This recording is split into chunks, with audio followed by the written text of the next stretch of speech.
안녕하세요. 남편과 저는 대학교 1학년 풋풋할 때 소개팅을 통해 만나게 되었어요. 그때 만나 서로 첫눈에 반해버렸고 그렇게 우리는 사랑이 깊어져 결국 결혼에 골인하게 되었습니다.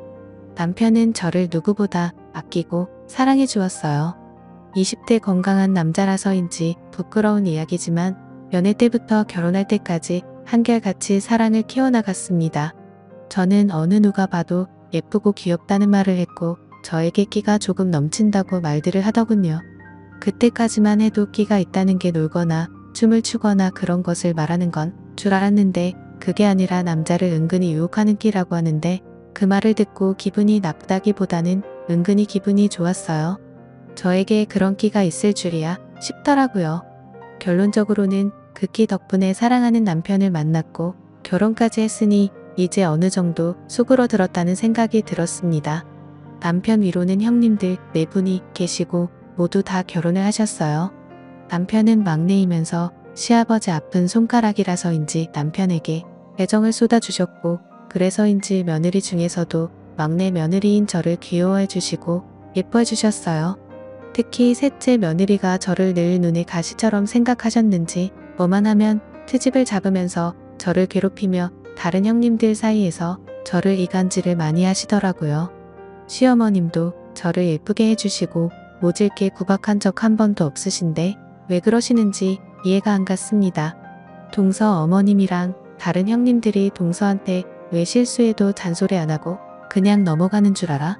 다들 착해 빠져서 그래.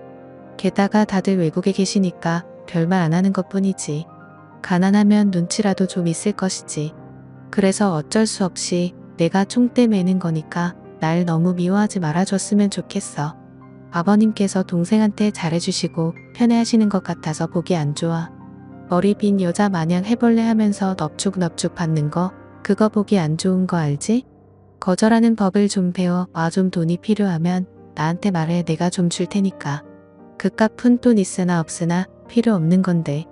동서는 꼭 필요하잖아. 그치? 내 말 무슨 말인지 알았으면.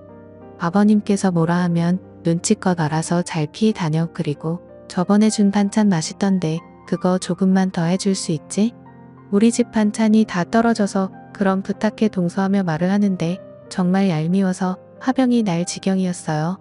그렇게 몇 개월을 괴롭히더니 셋째 형님네 가족 모두가 외국으로 이민을 가시게 되었고 덕분에 그 이후로 2달이 쭉 뻗고 편하게 잘 잘 수 있게 되었습니다.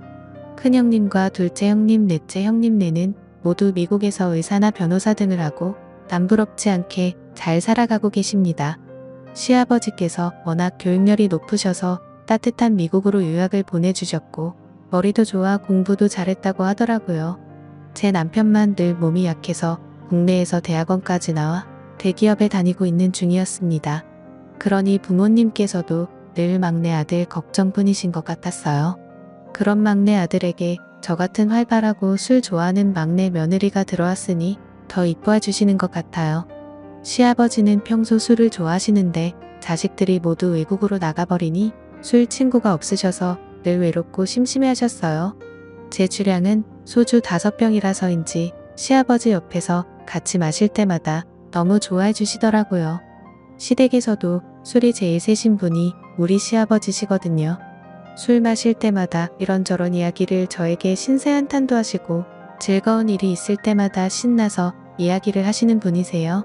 저번에는 시아버지께서 갑자기 부자가 된 이야기를 해주시는데 돈에 관련된 이야기라서인지 더 귀 기울여 듣게 되었습니다. 시댁은 원래 도시 주변 시골에서 살고 계셨는데 그곳에 신도시가 생기는 바람에 가지고 계셨던 논이며 밭을 전부 팔아버리셨대요. 땅 평수가 수만 평이었고 그걸 전부 팔았으니 졸지에 부자가 되었다면서 아직도 통장 금액이나 건물 월세 들어오는 거 보면 믿기지 않는다고 하시더라고요. 저는 그런 이야기를 듣고 나서 아버님 하루아침에 부자가 된다는 건 어떤 느낌이에요? 저도 느껴보고 싶은데 아마 죽었다 깨어나도 못 느끼겠죠. 아버님처럼 제 지갑에도 땅땅하게 현금이 있었으면 좋겠어요 하고 흘리듯이 말을 한 적이 있는데 그 말을 한 뒤로는 주머니 속을 뒤져서 지갑에 가지고 계신 모든 돈을 제 손에 쥐어주시곤 했어요. 그 용돈이 몇만 원, 몇십만 원이 아니라 한 번 쥐어줄 때마다 100만원짜리 수표를 최하 한 장에서 많게는 7장까지 주셨어요. 거절을 해도 끝까지 제 주머니에다가 넣어주시는데 너무 감사하더라고요. 시아버지는 저에게 병약한 막내 아들을 때리고 사느라 고생한다면서 제가 필요한 것을 요청하면 언제든지 다 사주십니다. 게다가 저희 친정집도 어려운데 친정집에 조그마한 주택도 마련해 주시기도 하셨어요. 얼마 전에는 제 승용차도 제일 좋은 걸 사주셨어요. 시아버지 자랑을 하자면 일찍 결혼하셔서 올해 환갑밖에 안 되었고 워낙 동안이라서 얼굴은 40대 중반이라 해도 넘어가더라고요. 시아버지는 외출할 때 운동화에 청바지 그리고 흰 티를 입고 나가셔서인지 저와 같이 팔짱을 끼고 나가면 오빠 동생 아니면 가끔 연인같이 다정하게 보인다는 말도 듣곤 합니다. 그걸 즐기시는 시아버지는 저에게 밖에서는 아버님이라고 부르지 말고 그냥 아빠라고 부르라고 하신 적이 있는데 저는 일부러 놀리려고 시아버지에게 아잉, 아빠는 무슨 그냥 큰오빠하고 부르는 게 나을 것 같아요. 아니다, 큰오빠보다 오빠가 낫겠다. 오빠 나 저기 앞에 아이스크림 먹고 싶은데 하나만 사주면 안 돼요 오빠 하고 불러본 적이 있는데 그 말을 듣고 좋아하는 시아버지를 보니 그때 왠지 모를 두근거림을 느끼게 되었습니다. 아이같이 웃는 모습이 왠지 꼭 안아주고 싶다는 충동을 저도 모르게 받았거든요. 시아버지는 운동도 많이 하셔서 30대 후반의 몸을 가지고 계십니다. 저와 같이 등산도 다니고 자전거도 같이 타고 하면서 시아버지와 저의 사이는 더 가까워지게 되었습니다. 저도 이제는 시아버지가 안 계시며 살아갈 수 없을 것 같았어요. 때로는 시아버지께서 제 남편인 것 같은 착각이 들 때도 있었고 사실 제 남자친구였고 애인이라고 혼자 생각하고 만날 때가 많았어요. 솔직히 모든 면에서는 남편보다는 시아버지와의 마음이 너무나 잘 맞더군요. 시아버지와 저는 전국의 관광지나 맛집을 같이 찾아다니면서 여행도 다니고 하는데 시어머니는 별 의심 없이 며느리와 시아버지 사이가 좋은가 보다 생각하고 지켜보셨고 저희 남편도 아들로서 못해준 효도를 저보고 해달라고 부탁을 하더라고요. 그렇게 시간이 지나가고 어느 순간부터는 시아버지가 점점 남자로 보이기 시작하는데 저는 그 순간 깜짝 놀랐습니다. 마음속으로 시아버지를 사랑하게 된 것 같았거든요. 시아버지도 말씀은 안 하시지만 그런 눈치였어요. 저희 두 사람은 서로를 느끼고 있었어요. 세상 사람들은 저에게 돈 때문에 시아버지를 이용하겠다고 말들은 하겠지만 그렇게 볼 수도 있겠구나 하는 생각도 듭니다. 저는 어릴 적부터 주변 사람들로부터 너무 이쁘다는 이야기를 참 많이 듣고 살았어요. 친정집은 가난했지만 화목했습니다. 그러나 돈이 없으니 먹고 싶은 것 입고 싶은 건 마음대로 하지도 못했어요. 돈 많은 부자들이 정말 부러웠고 저는 제 자신이 너무나 예쁘기 때문에 외모를 무기로 돈 많은 부잣집에 들어가겠다고 수백 번 다짐을 하고 살았거든요. 저는 남자가 나이 많은 건 관계가 없다고 생각하고 살아왔습니다. 나이가 많아도 저를 부유하게 만들어준다면 그 남자를 사랑하겠다고 다짐을 했거든요.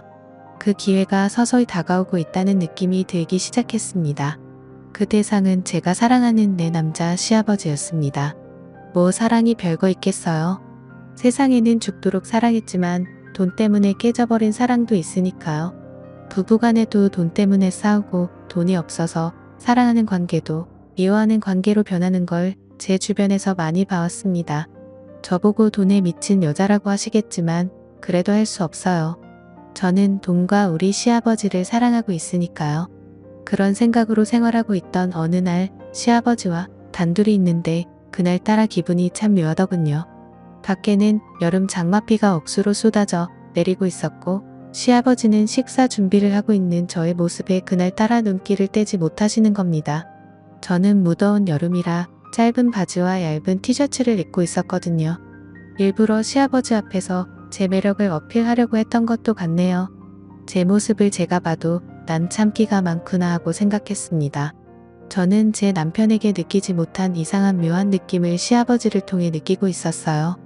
시아버지는 그날따라 식사하는 도중에도 저의 모습에 정신을 못 차리는 것 같았고 식사를 하시면서 저에게 오늘따라 우리 며느리 모습이 정말로 예쁘다 하시면서 자기가 젊은 나이고 며느리만 아니라면 프로포즈하고 싶다는 엄청난 말을 저에게 하시는 겁니다.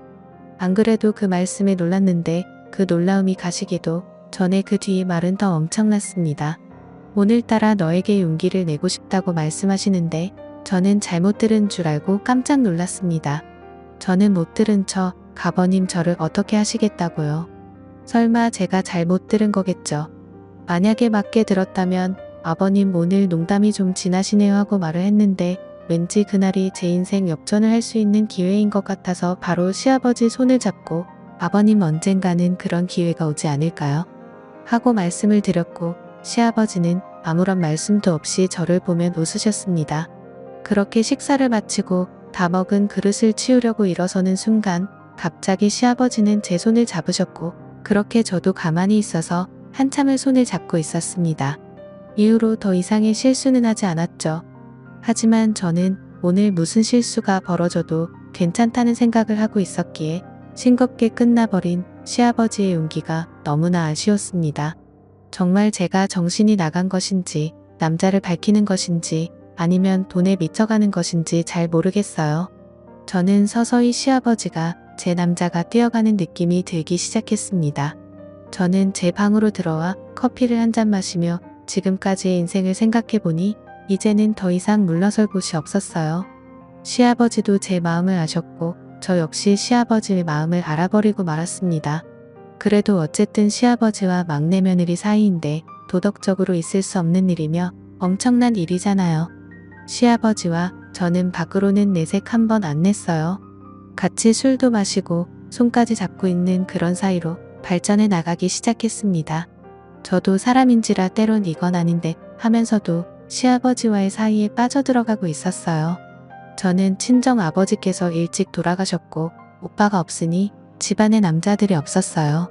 그러니 시아버지가 제 아빠 때론 오빠 같은 존재가 되어버린 것 같았어요. 시아버지는 한 번씩 술에 취한 날에 들어오시면 너 없이 못 살겠다는 말을 자주 하시곤 합니다. 그러던 어느 날 시아버지와 술을 한잔하면서 앞으로의 일에 대해 여러 가지 대화를 했고 제가 제 주량보다 훨씬 더 많이 마셔버리고 말았어요. 그날 시아버지는 작정을 하셨는지 술을 마시다가 갑자기 제 옆으로 오시더라고요. 그리고 결국 우리는 누가 보더라도 사랑하는 연인처럼 실수를 저지르고 말았습니다. 그날 이후 시아버지와 저의 사랑은 들키지 않고 1년을 유지했어요. 그동안 남편은 건강이 더 나빠지게 되었고 점점 살이 더 빠지고 앙상하게 보이기 시작했습니다. 정기검진을 받았을 때는 이미 췌장암 말기였고 온몸에 전이가 되어 3개월밖에 못 사는 시한부 선고를 받게 되었습니다. 시아버지와 저는 죄인이라는 생각에 한동안은 서로 거리를 두게 되었고 저도 죄책감에 너무 힘들어하며 세월을 보냈습니다. 시아버지와 저는 3개월 동안은 앞으로 며느리와 시아버지 관계만 유지하고 남편을 위해 온갖 정성을 다해 간병해 주기로 했습니다. 3개월 동안 남편을 위해 정말 최선을 다했고 남편은 결국 3개월도 못 살고 이 세상을 하직하고 말았습니다. 온 가족들이 모두 모여 젊은 나이에 떠난 남편이 불쌍하다고 다들 슬퍼해 주셨고 남편의 장례를 잘 치렀습니다. 시어머님은 30살밖에 안 돼서 세상을 떠난 아들이 그리워 식음을 전폐하고 오시다가 그 충격에 갑자기 쓰러지셨고 우리는 장례식이 끝난 지 얼마 되지도 않았는데 갑자기 쓰러지신 시어머니를 모시고 응급실로 갔습니다. 그렇게 응급실로 간 시어머니는 깨어나시지 않으셨고 결국 운명하시고 말았습니다. 저희 집은 일주일 차이로 남편과 시어머니의 장례를 치르게 되는 끔찍한 상황을 맞이하고 말았습니다. 미국에서 오셨던 형님네 가족들은 모두 다시 돌아가시고 이제 한국에는 시아버지와 저 그리고 제 아들 이렇게 세 사람만 남게 되었습니다. 저는 30대 젊은 나이에 남편 없는 과부가 되었습니다. 앞으로 먹고 사는 것은 시아버지께서 주신 덕분에 전혀 지장은 없었고 시아버지는 손자를 우리 두 사람이 힘을 합쳐 잘 키우자고 말씀을 해주셨습니다. 저 역시 재혼하지 않고 아들을 잘 키우겠다고 약속했어요. 시아버지는 정말 좋아하시더군요. 시아버지와 저는 남편과 어머니가 돌아가시고 1년 동안은 며느리와 시아버지로 돌아가자고 서로 약속을 했습니다. 그것이 돌아가신 남편과 시어머니에 대한 도리인 것 같았거든요. 저희는 두 분의 명복을 빌며 조용히 보냈고 시아버지는 저의 집에 오셔서 식사를 하시고 집에 가시는 그런 생활을 자주 하셨어요. 1년이 지났을 무렵 저희들은 시아버지 집으로 가서 세 사람이 살게 되었고 낮 시간에는 저와 시아버지 두 사람만 남게 되었습니다. 시아버지는 집안일도 많이 도와주시더군요. 동네 사람들은 시아버지와 저의 관계를 잘 모르기 때문에 나이 차이 나는 서로를 잘 배려하는 보기 좋은 부부라고 말을 했습니다. 결국 현재는 시아버지와 저는 부부처럼 지내고 있습니다. 세상 사람들이 알게 되면 돌팔매질을 하겠지만 시아버지와 며느리의 관계를 떠나 남자 대 여자 그리고 사람 대 사람이라고 생각해보니 마음이 훨씬 편하더군요. 저는 시아버지와 며느리라는 기억을 닳고 다른 연인들처럼 한 남자와 한 여자로 살아가겠습니다. 긴 사연을 들어주셔서 감사합니다.